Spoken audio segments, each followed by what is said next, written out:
hindi naman pwedeng ano yun, sabi nga ni Agent Morales, hindi naman pwedeng powder detergent yun. O what? Bakit? Maglalaba ba sila? Or ano yun? Tawas para i-siksik niya or i-kiss-kiss niya sa kilikili niyang pawis? Nakita ko yung passion mo to ferret out the truth. So kaya ako yung mismong personal nagsabi sa iyo kung sana maging senador ka, tumakbo ka. So yan ang gusto ko, manalo ka.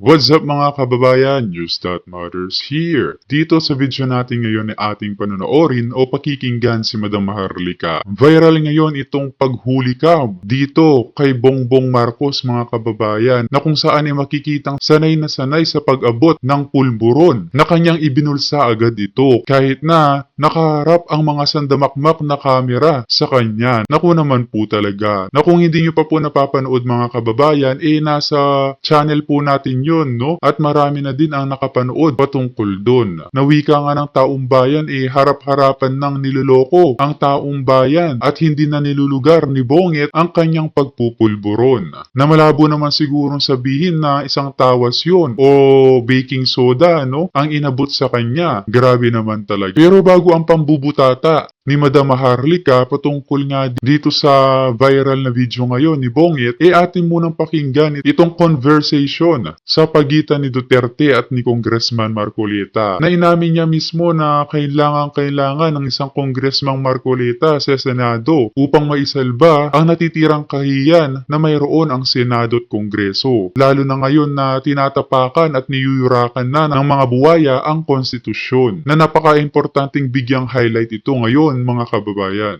Kung sino ka, your lawyering and everything, at yung performance mo sa Congress.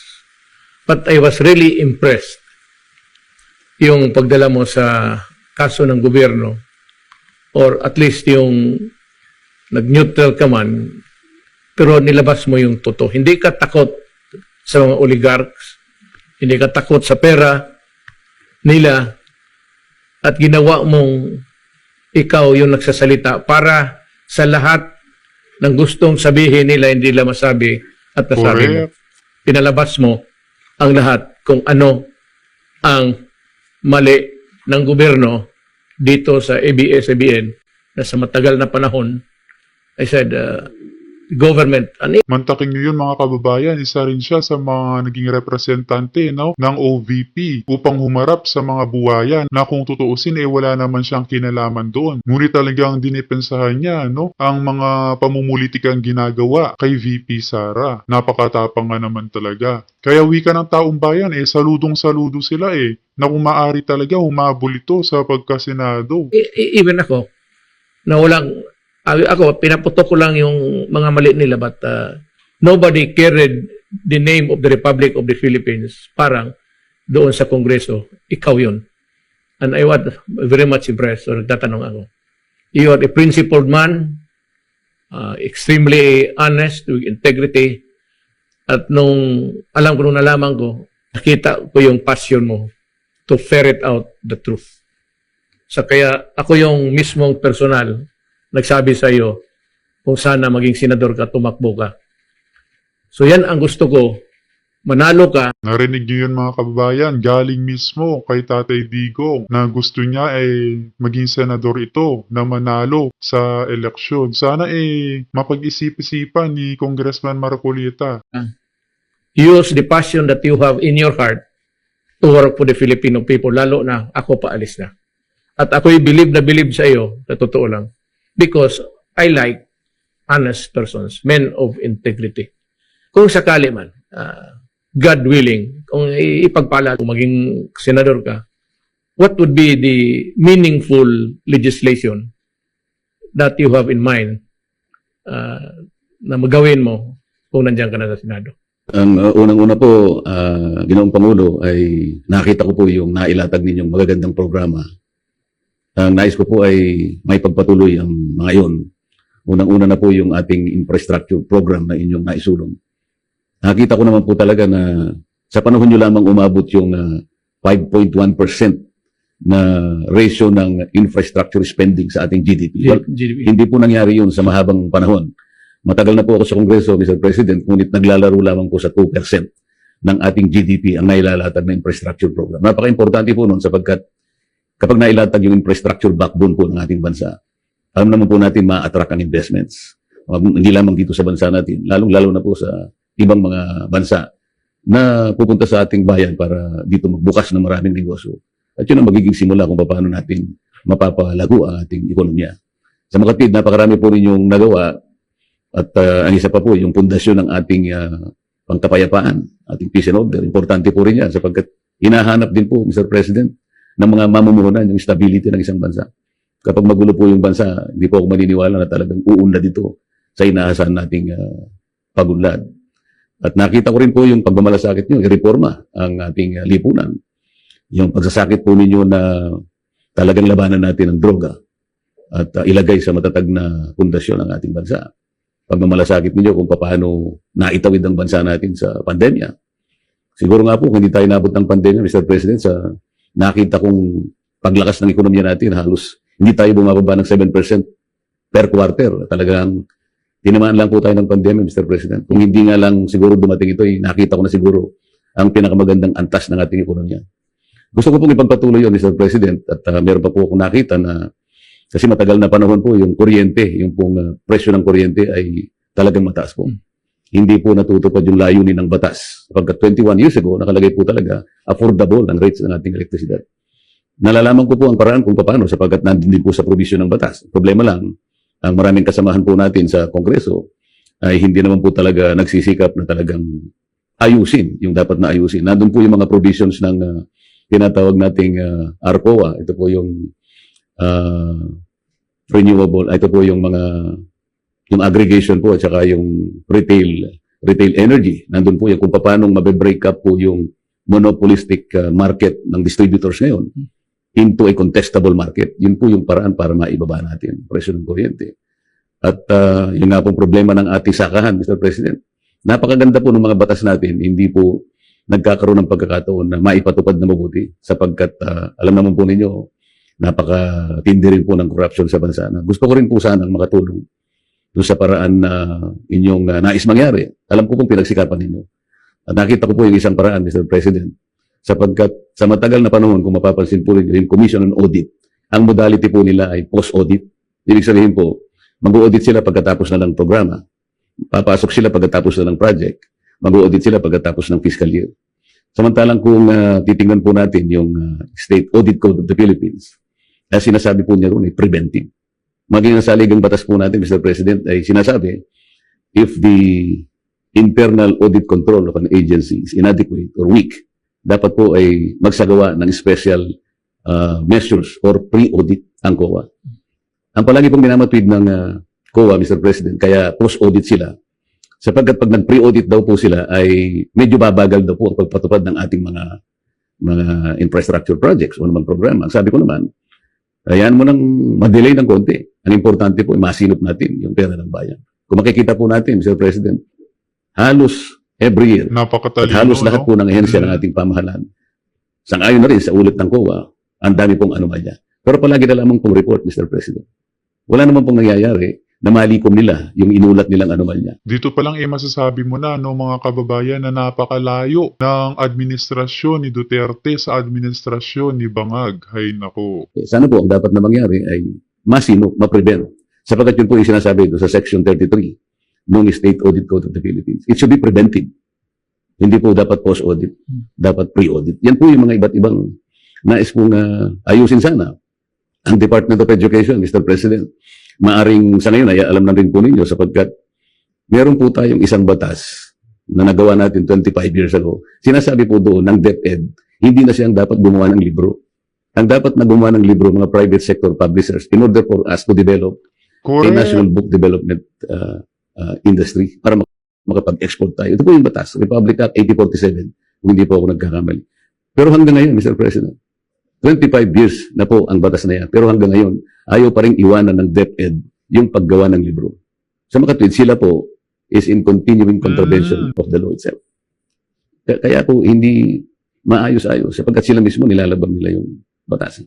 Siguro po kung ako ang Pagkapalad po ako, ang palalakasin natin yung oversight function po talaga. Yung totohanan at seryosong pagtingin at pag-aayos kung paano na-implement. Marami po tayong magandang batas, Mr. President, hindi lamang po talaga na ipatutupad ng maayos sapagkat kulang po tayo doon sa mga taong dedicated enough to look into these areas, Mr. President. Sad to say. Ang ginawa itong paramihan mga members ng Congress is, alam mo na, ito yung walang ginagawa at pumasok lang dyan, lalo na yung mga mayaman, bilyonaryo, may negosyo, simply to protect or enhance their finances sa pagkatao nila. But wala tayong mga crusaders kagaya ninyo na pag naumpisahan yung pag-usapan yung mali, that na follow up ninyo hanggang huli. Kagaya ng ginawa mo sa ABS-CBN. Pinalabas mo talaga lahat ang kalukuhan nila. So, doon ako nanonood, started to, and I said, I have found one of the men whose honesty I cannot question. Kaya pinapatakbo kita at tinanong ko kung anong magawa mo. In addition to what you have said, I said, maasahan ka ng ordinaryo na akong Pilipino by that time. That mayroon kang may tao dyan na ang pangalan si Rodante to help us in our campaign against corruption. Marami yung ano dyan na hindi, yung umpisahan lang tapos nawala na pagkatapos. They do not even bother to ask yung ahensya na napuntahan. O ito si whatever, kung mawa nyo, Senador Marcoleta. Saan, anong nangyari yung resolution namin na pinasa sa iyo? Nawawalan in the maze of, sa karaming trabaho. Madali mawala yan. So, yung seal mo ng ni Rodante Marcoleta, doon ko nakita, na talagang pinuporsigir mo hanggang to the end. And that is why, ang CBN, na-discover natin maraming mali at pwede talagang mahabol sila and even sa back taxes and the falsification noon sa sinabi mo yung lupa na 4 hectares lang ba yan? It was made to appear when all in all it was 400 square meters or something. Yun. Doon na dapat magpasalamat na ang Pilipino na inilabas mo yun at magbayad sila ng wastong buwis. Maraming Rolante Marcoleta ang nasa dapat na sa Senado. At yun na nga no mga kababayan, saludong-saludo talaga itong si Tatay Digong dito kay Congressman Marcoleta na hindi lang matapang kundi napakatalinong congressman nga naman na sayang naman talaga kung hindi tatakbo ito sa pagkasenador. Na siguro bigyan lang natin ng konting push ito mga kababayan na bigyang boses natin ang kanyang pangalan para lumakas ang loob na tumakbo sa senatorial election. Pero bago ang lahat mga kababayan, huwag niyo po sana kalimutang mag-like at subscribe para updated ka sa mga uploads ko araw-araw. At kung pwede po mga kababayan, no skip ads po tayo dahil malaking tulong po ito. At yun na nga no mga kababayan, sa pagbalik usapin nga dito kay Bonget, another strike na naman ito mga kababayan na mayroon na nga siyang authenticated video. Dagdag pa itong viral na video ngayon ng abutan sa harap ng kamera. At ang mahirap pa dun mga kababayan, may alas din si VP Sara sa kanila. Hintay-hintay lang po tayo dun. Kung kaya naman hindi ko na patatagalin pa, heto na ang buong video. Junior ay sanay na sanay mag-abot, okay? Sanay na sanay magkaroon ng illegal business. Pangkanto lang yan. Hindi naman pwedeng sabi nga ni Agent Morales, hindi naman pwedeng powder detergent yun. O what? Bakit? Maglalaba ba sila? Or ano yun? Tawas para i-siksik niya or i-kiss-kiss niya sa kilikili niyang pawis? Or pwedeng, hindi naman siguro baking soda yun para ikuskus ni Bangag Jr. sa kanyang kikion ng ngipon. Di ba? So, yun yung sinasabi natin mga palangginggi. Why is it so freaking traffic back home? Anyway. So, yun mga kababayan. Tingnan mo, di ba? Kung trap yun, tangin ng trap yan. O di, lalo na pinapahamak yung kanilang mga sarili sa kanilang kajotahan. Ay, tani nyo, talagang sabi ko nga you have to do something. Ginagago na kayo ng presidente yung Bangag 'Di ba, abutan ng item para ka lang nasa kanto. Ganyan ba ang abutan ng item sa kanto, mga hitan? Ganyan ba ang abutan ng item? Mm. So, what else? Ano ginagawa nitong bangag na ito? Puro na lang ayuda. Oh, nung nakaraan, ba yan, si Tambalusnos, namigay na naman. May nakita ako dyan na post na para siyang, may saltik. Gumagano. Bibigyan kayo namin ng 5 kilong bigas. Oh my Correct. God, mga palangga ko, mahal kong kababayan. 5 Tinatawag ng kilos na abnoy eh. bigas. Yan lang ba ang pwedeng gawin sa inyo ng inyong gobyerno? After all na, umasa kayo sa pagbabago, pagbangon ng Pilipinas. So, ang pinagmamalaki nila at ang nililibot, that's vote buying, ang nililibot nila magbigay ng 5 kilograms na bigas. Kahit isang sakong bigas pang ibigay sa inyo, hindi nyo yan deserve. Ang deserve nyo, livelihood program, long-term solution, long-term, para kayo ay mabuhay ng disente. Hindi yung 5 kilong bigas. Sabi ko nga, mga kababayan, yung 1 bilyon, 2 bilyon, ilang bilyon na binibigay sa inyo, hindi yan ang sukatan na mayroong good governance itong si Bangag. Kailangan niya siyang paalisin, kailangan niya siyang patalsikin dyan dahil siya ay addictus benedictus. Siya ay patuloy na sumisingot ng pulburon. Bottom line, may addictus benedictus, Bangag kayong presidente. Dahil hanggang ngayon, hindi pa siya nagpa-file ng case against me. Diyon sa deepfake na yan, na video-video na sinasabi nila. Authenticated nga yan. Di mo, duwag yung pukin ng inang yan. Oh, di ba?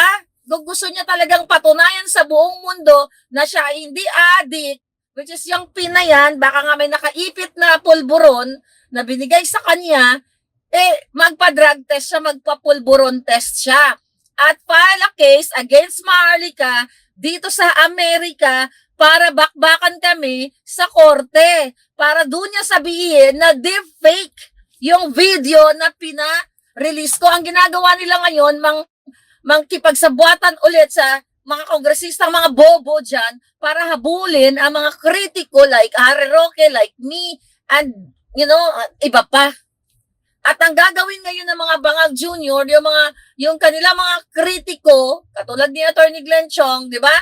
Dati nilang kaalyado kakampi, win back nila. Nag-o-offer sila ng pera, ng pwesto, babayaran nila gamit ang pera ng bayan para wala nang mag-criticize sa kanila. Actually, I was asked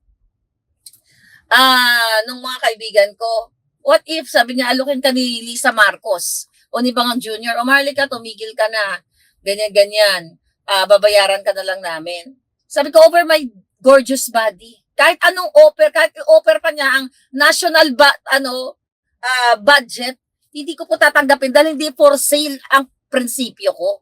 Hindi for sale ang pagkatao ko. Hindi ako bangag. Katulad din ni Attorney Glenn Chong na inoferan para itakwil ang mga Duterte at sirain, 'di ba? Isa 'yan ngayon sa ginagawa ni Bangag at ng kanyang mga alipores, warning. Kaya expect the unexpected. May mga makikita kayong pagbabago diyan sa mga ibang mga supporter. Kasi si Attorney Glenn yung unang nagsabi niyan na hindi ko na alam kung personal niya sinabi sa akin yun or sa dami ng issue na pag-usapan ba namin sa vlog na I think binanggit niya yun sa vlog.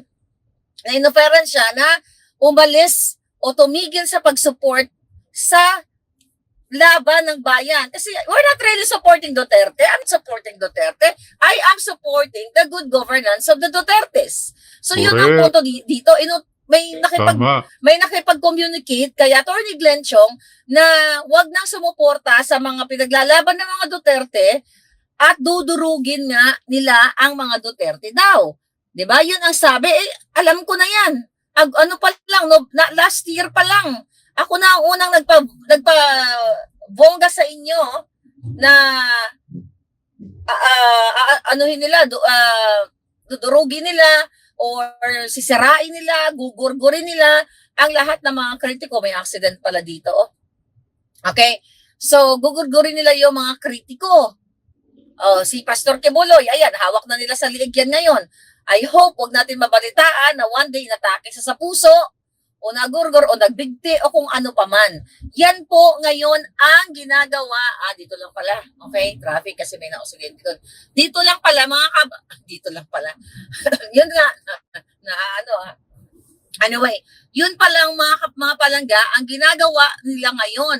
I-try nila, bayaran, okay, bayaran ang mga taong kritiko nila para wala nang mag-criticize at even yung mga media, walang mga media, ano na yan that's already given. Alright? So, mamaya natin sagutin si palangga.